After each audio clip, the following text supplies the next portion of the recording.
जितने लोग 9/11 में मरे उससे ज्यादा गुजरात में मरे। जितना नुकसान 9/11 में हुआ उससे ज्यादा नुकसान गुजरात में हुआ। करोड़ों की प्रॉपर्टी जलाई गई। रिपोर्ट है, कितने वीडियो फिल्म्स अवेलेबल है, कितने बुकलेट छपे, कितने बुक्स मौजूद है, प्रूफ, आई विटनेसेस।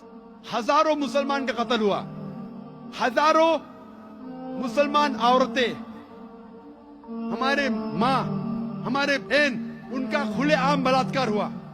कौन कहता है? मुसलमान ने। NGO report, human rights commission. अब पढ़िए सब।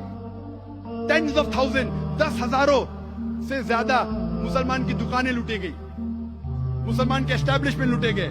टेंस ऑफ थाउजेंड, 50,000 से ज्यादा मुसलमान के घर को लूटा गया, घर को आग लगाया गया। लाखों मुसलमान बेघर हुए। इसके जिम्मेदार कौन? ये कौन लिखता है? ये सब रिपोर्ट जो मेरी है मुस्लिम रिपोर्ट नहीं है।